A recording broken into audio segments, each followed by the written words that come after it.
Guys, നിങ്ങൾ യതിനെ വിശ്വസിക്കുന്നുണ്ടോ? മനുഷ്യനെ തിന്നുന്ന യതി.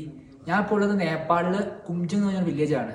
എവറസ്റ്റ് ബേസ് ക്യാമ്പ് പോകുന്ന വഴിക്ക് നാംചെ ബസാർ എന്ന് 1 മണിക്കൂർ ട്രക്ക് ചെയ്താൽ എത്തുന്ന വില്ലേജ് കുംജുങ് വില്ലേജ്. ഈ വില്ലേജിൽ ഒരു കാലത്ത് വിശ്വസിച്ച കഥയാണ്, റിയൽ ആണെന്ന് എനിക്കറിയില്ല. ഇവിടെ വന്നപ്പോഴത്തെ മോങ്ക് പറഞ്ഞ കഥയാണിത്. ഒരു കാലത്ത് 350-400 വർഷങ്ങൾക്ക് മുമ്പ് ഈ വില്ലേജിൽ യതി വന്ന് ആക്രമിക്കുകയും ആൾക്കാരൊക്കെ കൊല്ലുകയൊക്കെ ചെയ്യുമായിരുന്നു. അതുപോലെ ഈ വില്ലേജിലെ വെള്ളമായിരുന്നു യതി കൂടുതലും കുടിച്ചുകൊണ്ടിരുന്നത്.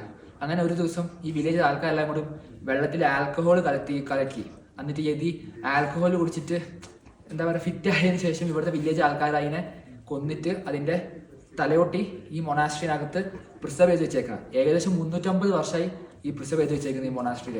ഇവിടെ വരാൻ എൻട്രി ഫ്രീ തന്നെയാണ്. നാംചെ വില്ലേജിൽ ജസ്റ്റ് 1 മണിക്കൂർ ട്രക്ക് ചെയ്താൽ എത്തുന്ന വില്ലേജാണ് കുംജുങ് വില്ലേജ്. നിങ്ങൾ എവറസ്റ്റ് ബേസ് ക്യാമ്പ് ട്രക്കിങ്ങോ സാഗർമാത വരുവാണെങ്കിൽ ഇത് മസ്റ്റ് വിസിറ്റ് ആണെന്ന് ഞാൻ പറയുള്ളൂ. എനിക്ക് അത്രയ്ക്ക് കൗതുകം തോന്നിയിട്ടുണ്ട്. അതുപോലെ തന്നെ യതി മിത്താണോ ഒറിജിനൽ ആണോ ഒന്നും അറിഞ്ഞൂടാ. ബട്ട് എനിക്കെന്തോ ഇതൊക്കെ കണ്ടപ്പോഴും പിന്നെ ഇവിടുത്തെ മോങ്ങൊക്കെ പറഞ്ഞു കേട്ടപ്പോൾ എന്തോ വിശ്വാസം ഉണ്ട്.